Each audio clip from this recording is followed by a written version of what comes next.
निकाय चुनाव में भारतीय जनता पार्टी ने अपने प्रत्याशी मैदान में उतार दिए हैं।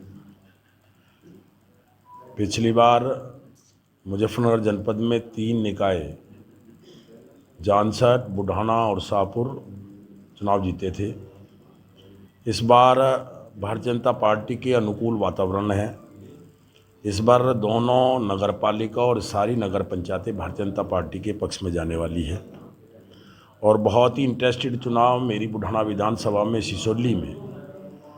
पिछली बार सिसोली में कई सारे प्रत्याशी थे, हमने कोई टिकट नहीं दिया था, लेकिन इस बार सिसोली की जनता की आवाज़ पर जो 2 बार युवा मोर्चा भारतीय जनता पार्टी के अध्यक्ष मंडल के और 2 बार लगातार मंडल अध्यक्ष के रूप में काम किया है, जिनका नाम ओमेंदर नीटू मुखिया है, उनकी पत्नी को ममता बालियान को टिकट दिया है।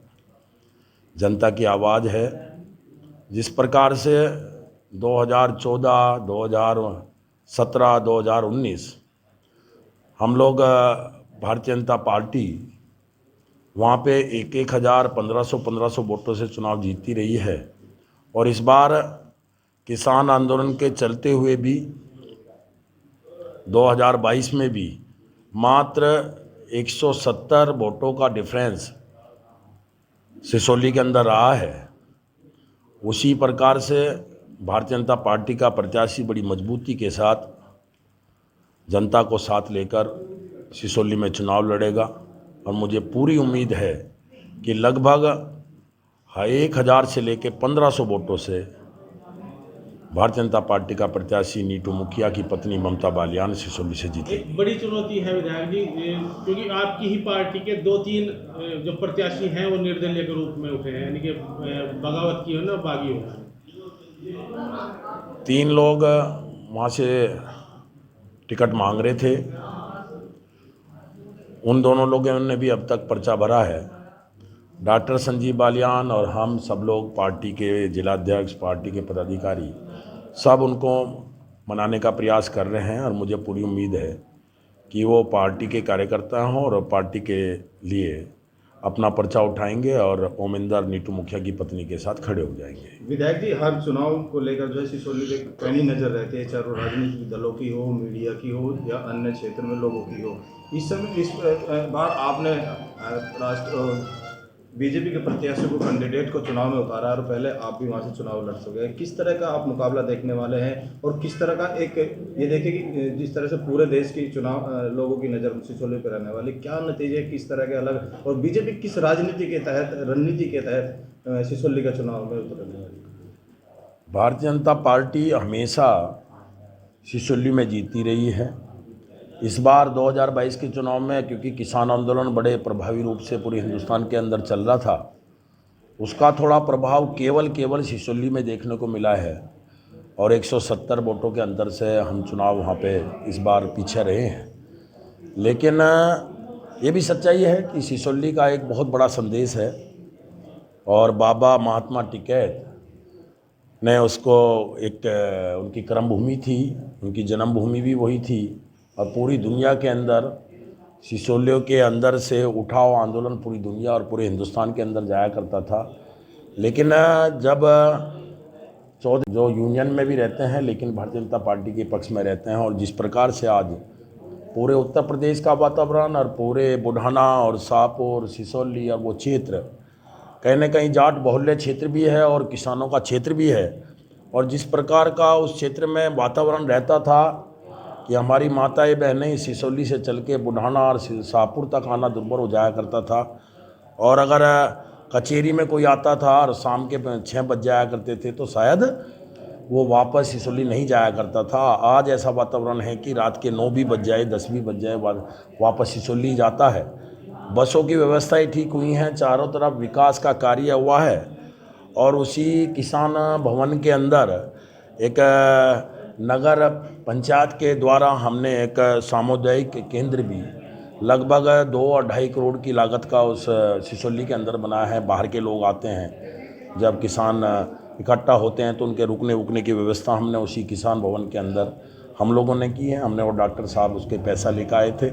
और आज जिस प्रकार से भारतीय जनता पार्टी के द्वारा विकास हुआ है, चारों तरफ के रास्ते 10 मिनट नहीं लगती, हाईवे से सीधा सिसोली पहुंचता है। और विकास के बूते पर हम विकास के हमने इतना किया है, उसके ऊपर वहाँ की पूरी नगर की जनता चाहती है कि इस बार भारतीय जनता पार्टी का नगर निकाय सिसोली का अध्यक्ष बने, जिससे कि और ज़्यादा हम विकास कर सकें। 2022 में आपने चुनाव लड़ा, चुनाव प्रचार के आखिरी दिन ऐसी स्थिति होगी कि आप सिसोली में घुस भी नहीं पाए। उस चुनाव से पहले आपकी गाड़ी पे उस सिसोली में पथराव भी हुआ और बड़े विरोध का सामना आपको करना पड़ा। तो चुनाव प्रचार आप लोगों के लिए कितना आसान रहेगा सिसोली में? उस समय क्योंकि किसान आंदोलन पूरे हिंदुस्तान में चल रहा था और कहीं ना कहीं कुछ उपद्रवी रहते हैं, उन्होंने प्रयास किया था कि सिसोली में हम कन्वेंसिंग करने ना घुसे। लेकिन हमारी भारतीय जनता पार्टी के कार्यकर्ता सिसोली नगर के अंदर इतने मजबूत हैं कि हम ठीक 3 बजे, आखिरी दिन कन्वेंसिंग का था, ठीक 3 बजे सिसोली के अंदर 4 से लेके 5,000 लोगों की जनसभा, और मैं समझता हूँ पूरे चुनाव में अगर सबसे बड़ी चुनावी जनसभा हुई थी वो सिसोली के अंदर हुई थी। सह कार्यकर्ताओं के अंदर उत्साह था, जोश था। उसी प्रकार से जिस प्रकार से हमने 2022 में बड़ी मजबूती के साथ उन कुछ उपद्रवी लोगों की रुकावट के बावजूद भी हमने सिसोली के अंदर घुसकर अपनी कन्वेंसिंग की है, वोट मांगी है और एक उपलब्धि भी गेन की है। उसी प्रकार से हम ये नगर निकाय का चुनाव, हमारे कार्यकर्ता बहुत मजबूत है। हर बूथ पे हमारा अध्यक्ष बैठा है, हर बूथ पे हमारी समिति है, पन्ना प्रमुख हैं, घर घर तक भारतीय जनता पार्टी है। इस बार भी उसी मजबूती के साथ हम वोट मांगने जाएंगे। आपका रात्रि प्रवास रहेगा, किन लोगों में रात्रि प्रवास रहेगा, कितने दिन का रात्रि प्रवास? मैं लगातार अगले 10 दिन प्रयास करूँगा कि मैं सिसोली नगर के अंदर रहूँ। हमारा वहाँ पे लगभग 12,500-12,600-700 वोट हैं। इसमें लगभग 6,000-7,000 वोट भारतीय जनता पार्टी के कैडर का वोट है। उसमें कश्यप हैं, कुमार हैं, गडरिया हैं, गुसाई हैं, सुनार हैं, ब्राह्मण हैं, आपका और भी बहुत सारी खटीक हैं, वाल्मीकि हैं, सब भारतीय जनता पार्टी का, जाट हैं। हम ये सारा समाज भारतीय जनता पार्टी के पक्ष का समाज है और निश्चित रूप से मेरा प्रयास रहेगा कि उनके साथ बैठ के मैं भोजन भी करूं, उनके साथ रहूं, जिससे कि इस बार वर्षों के बाद भारतीय जनता पार्टी ने अपना प्रत्याशी सिसोली के अंदर बनाया है। दोबारा इस बार हम सिसोली नगर के अंदर भारतीय जनता पार्टी के प्रत्याशी को जिताने का काम करें। 3 नगर पंचायतें आपके विधानसभा क्षेत्र में, सिसोली पे इतना फोकस क्यों है? क्योंकि सिसोली में कई वर्षों के बाद भारतीय जनता पार्टी ने अपना प्रत्याशी बनाया है। पिछली बार क्योंकि हमारी जीती हुई सीट है, पिछली बार मैं उस क्षेत्र के प्रतिनिधि सेवक के रूप में काम कर रहा था, उस क्षेत्र के प्रतिनिधि था, और मैंने क्योंकि वहाँ पे हमने खाली छोड़ दिया था तो मेरा टोटल कंसंट्रेशन जो था वो बुढ़ाना और शाहपुर में था। बुढ़ाना शाहपुर हमारी दोनों जीती हुई सीट है और लगभग 20-22 वर्ष पहले हमारा भारतीय जनता पार्टी का प्रत्याशी सिसोली में जीता था। उसके बाद कभी भी हमने अपना भारतीय जनता पार्टी का प्रत्याशी सिसोली नगर में नहीं उतारा है। इसलिए आप पूरे जनपद के लिए एक इंटरेस्टेड बात रहेगी कि हमने 20-22 वर्ष बाद फिर भारतीय जनता पार्टी का प्रत्याशी सिसोली के अंदर उतारा है, उसको जिताना आवश्यक है। और ये दोनों सीट तो हमारी हैं ही। किसान यूनियन के गढ़ में सेंध लगाई जाएगी। नहीं, किसान भाई तो अपने भाई हैं, हमें किसी के सेंध नहीं लगानी। सेंध वेंध लगाने का तो वो काम करेंगे।